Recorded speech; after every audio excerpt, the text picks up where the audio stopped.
Bonjour à tous et bienvenue sur mon petit tuto dans lequel je vais vous présenter quelque chose que je viens de découvrir, qui est assez sympa et qui s'adresse surtout aux personnes qui ont beaucoup de mal avec le numérique, enfin beaucoup ou un peu de mal, et qui ne savent pas trop comment s'y prendre. Et bien ce que je vais vous faire découvrir, c'est quelque chose de simple et ça va vous permettre de faire vos propres leçons en vidéo en seulement quelques clics. Et il n'y aura plus d'excuses pour vous après pour faire ce genre de choses.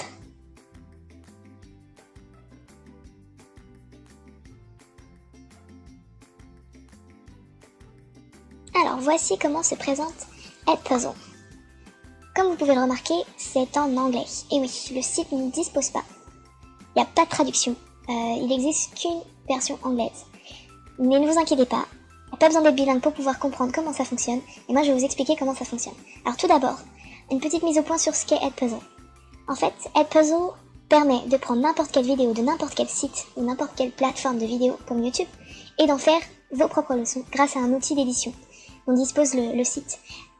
Néanmoins, si vous n'avez pas envie de vous casser la tête à prendre une vidéo et à la modifier grâce à l'outil d'édition, sachez qu'il y a une base de données dans laquelle les enseignants qui ont déjà fait leur vidéo peuvent partager avec d'autres enseignants leur travail afin que vous puissiez vous réutiliser le travail des autres.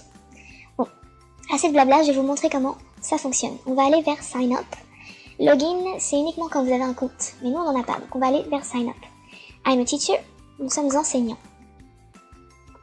Alors, Edpuzzle, une fois que vous accédez, du coup que vous avez créé votre compte, parce que ce que j'ai pas mis avant, c'est qu'il faut créer un compte. Donc votre adresse, un mot de passe, il n'y a pas besoin de nom d'utilisateur. Et ce qu'on vous demande aussi également, c'est le nom de votre école et le sujet de votre matière. Si vous ne trouvez pas, vous pouvez l'écrire. Il n'y a pas besoin, il ne vérifie pas. Donc voilà comment ça se présente.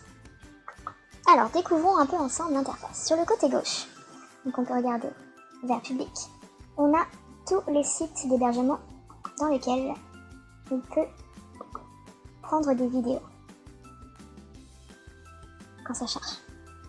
Voilà, donc tous ces sites-là, on peut prendre des vidéos dessus.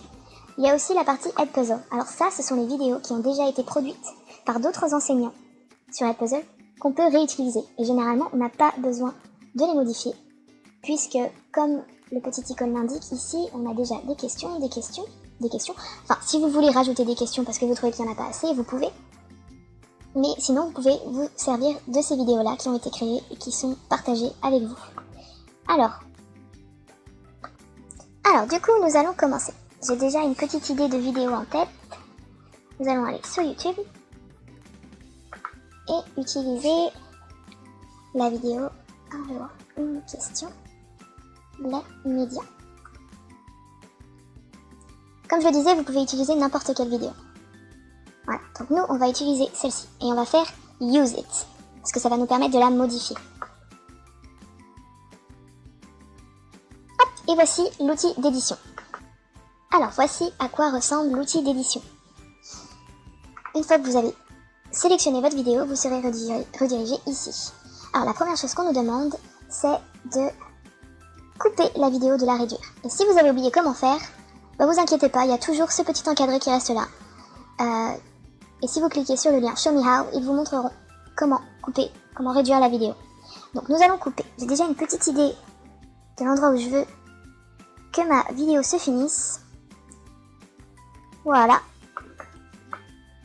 Donc je veux qu'elle s'arrête à 1 minute 18 et non à 1 minute 43.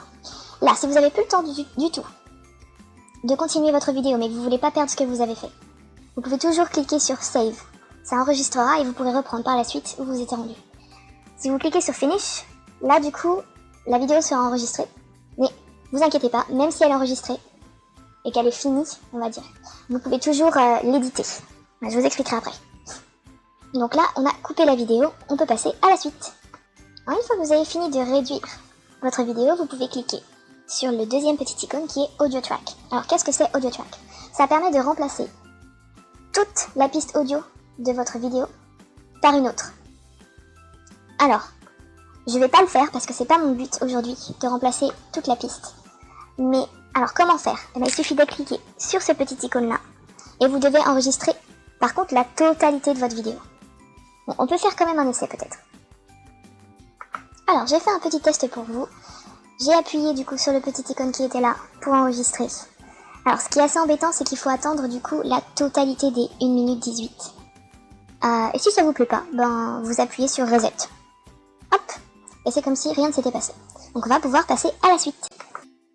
Alors, la troisième fonction d'Edpuzzle, de l'outil d'édition, c'est la fonction Audio Notes, qui nous permet à n'importe quel moment dans la vidéo d'inclure des audios. Pour plus de clarification par exemple, ici, si vous avez besoin par exemple, vous pensez que vos élèves ils vont pas comprendre quelque chose et vous voulez proposer une traduction, eh bien vous vous arrêtez et vous enregistrez. Donc là, on va traduire par exemple en anglais. One day, one question. On fait stop. L'audio se met. On peut revenir au début. Ça va se lancer normalement. Mais vous allez voir que, hop, à l'endroit où on a fait notre petite note, eh bien la vidéo se coupe et c'est notre audio qui est lancé. Donc là, on peut arrêter. Si ça veut bien. Alors du coup, vous avez fait votre petite note et si ça vous déplaît, vous pouvez appuyer sur Remove the last note, donc enlever la dernière note. Si vous voulez complètement enlever toutes les notes que vous avez créées, parce que vous pouvez en créer plusieurs, eh bien, Remove all the notes, all new notes. Donc on va faire all new notes. Voilà. Moi, ce qui m'intéresse, c'est surtout la dernière fonction que je vais vous présenter maintenant. Alors, la dernière fonction est pour moi celle qui est la plus intéressante des 4. C'est la fonction Quizzes. Alors, à n'importe quel moment de votre vidéo, vous pouvez intégrer des QCM ou des questions ouvertes. C'est un peu le même principe que pour les notes audio. C'est que là, vous sélectionnez votre moment. Donc moi, j'ai sélectionné 0,22. Vous insérez une question. Et là, moi, je vais faire une question ouverte, mais vous avez vu, vous pouvez faire des questions ouvertes, des QCM. Voilà. Donc avec la question ici et les choix. Là, vous pouvez également rajouter des choix si vous en voulez. Et également des commentaires écrits, si vous avez besoin de donner plus de précision et que vous voulez pas ajouter d'audio. Donc moi, ce qui m'intéresse, c'est la question verte. Donc, quels sont les grands groupes de médias? Voilà. Et je vais faire Save. Et normalement, ça y est, votre question sera là. Alors, comment ça se passe? On va aller un peu plus avant dans la vidéo. Donc là, il y a les différents groupes. Et hop, votre vidéo se coupe et votre question s'affiche ici. Voilà. Alors, je me suis permis de mettre pause parce que je voulais faire une question à choix multiples que j'ai fait ici. Donc, comment s'appellent les personnes qui regardent la télévision? J'ai fait 2 choix et je vais appuyer sur Save afin de sauvegarder ma question. Alors, ce que vous savez pas, c'est qu'une fois que vous aurez envoyé vos vidéos à vos élèves, eh bien, ils pourront appuyer sur Continuer une fois qu'ils auront répondu, afin de continuer la vidéo. Donc, si j'appuie sur Continue, ça continue. Voilà. Donc, pour moi, ma vidéo, elle est finie. Donc, on va aller vers Finish. Oups, je me suis rendu compte que j'avais fait une petite erreur. Du coup, je me permets de rectifier cela avec vous avant qu'on aille plus loin. Alors, pour ce qui est du QCM, vérifiez bien que vous avez sélectionné la bonne réponse comme étant la bonne. Parce que moi, je ne l'ai pas fait. Donc, comment appelle-t-on les personnes qui regardent la télévision? Ce ne sont pas les auditeurs, ce sont les téléspectateurs. Voilà, petite précision. Avant de pouvoir visionner du coup votre vidéo qui est terminée, on vous demande d'ajouter une classe. Donc on va ajouter une classe, par exemple M1 FLE. Hop. Donc pour l'instant on peut voir que j'ai 0 étudiants, mais on peut les rajouter après. Alors, on a aussi des super pouvoirs, donc Prevent Skipping, ce qui veut dire que en aucun cas les élèves pourront passer la vidéo pour accéder aux questions ou pour l'avoir fini plus vite. Et on va mettre une due date, donc une date. Donc on est le 23, on va mettre par exemple le 24. Donc cette vidéo devra être regardée et les questions devront être faites d'ici le 24 février à 11h59. Et hop, on peut la signer. Une fois que votre vidéo est prête, vous pouvez inviter vos étudiants à participer. Donc en prenant ce code-là ou alors en visitant ce lien-là. Alors pour le code ici, il faut qu'ils créent un compte. Ce qui est bien, c'est qu'ils n'ont pas besoin de mettre leur adresse email, juste leur nom, leur prénom et le nom d'utilisateur. Donc, j'ai fait un essai, je me suis inscrite en tant qu'élève également. Et comme vous pouvez le voir, c'est écrit que c'est complet à 100%, puisque je suis la seule étudiante qui l'ait fait. Et que le progrès... Alors, du coup, on va aller dans Progress, qui est comment les élèves ont progressé. Alors, on peut voir que Rouge et Marine, qui est l'étudiante, elle a regardé à 70% la vidéo et que sa note est de 50 sur 100. Alors, du coup, ce qu'on va faire, c'est qu'on va cliquer dessus pour avoir plus d'informations. Alors, on peut voir ici que du coup, j'ai regardé la vidéo majoritairement une seule fois, en faisant 2 arrêts avant la question. J'ai regardé que 70% et j'ai une réponse de correcte sur les deux, donc 50 sur 100. Sauf que souvenez-vous, j'ai fait une petite erreur dans le QCM, donc techniquement, j'ai faux, ça devrait être ça. Normalement, je peux réduire la note si je fais des erreurs et dire ah non, c'est pas ça. Et du coup, on peut voir que mon score a changé de 0 sur 100.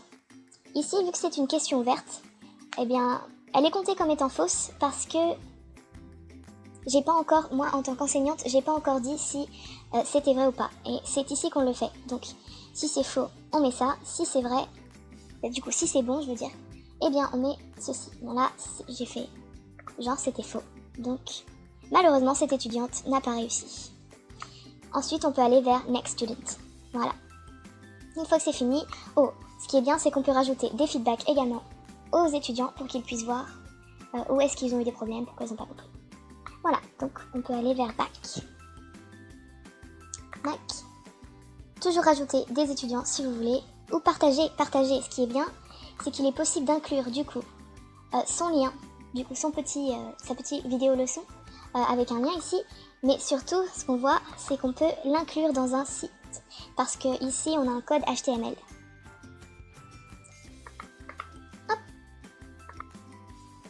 J'ai également oublié de préciser qu'ici, on pouvait regarder la vidéo, donc avoir un aperçu de ce à quoi ça ressemble en tant qu'étudiant, ou si vous n'êtes plus du tout satisfait ou alors c'est fini, vous en voulez plus de votre quiz, eh bien vous supprimez. Voilà, c'est aussi facile que ça. Si vous allez également dans l'onglet Members, vous auriez, bon là du coup j'ai qu'un seul étudiant, mais vous aurez une liste de tous les étudiants qui y sont, et si vous voulez, eh bien vous pouvez supprimer les étudiants de votre classe. Bon là je vais pas le faire, mais ou alors complètement supprimer la classe et la sécuriser, donc ce qui fait que uniquement vous pourra accepter les nouveaux membres et ce sera privé. Et voici la fin de mon tutoriel. Je n'ai plus rien à vous enseigner sur Edpuzzle. Normalement Edpuzzle n'a plus de secret pour vous. J'espère que ça vous aura plu, que ça vous aura aidé à comprendre cette plateforme avec cet outil d'édition assez fabuleux. Et j'espère que vous l'utiliserez prochainement dans vos cours. Je vous souhaite une agréable soirée et on se dit à bientôt pour un prochain tutoriel.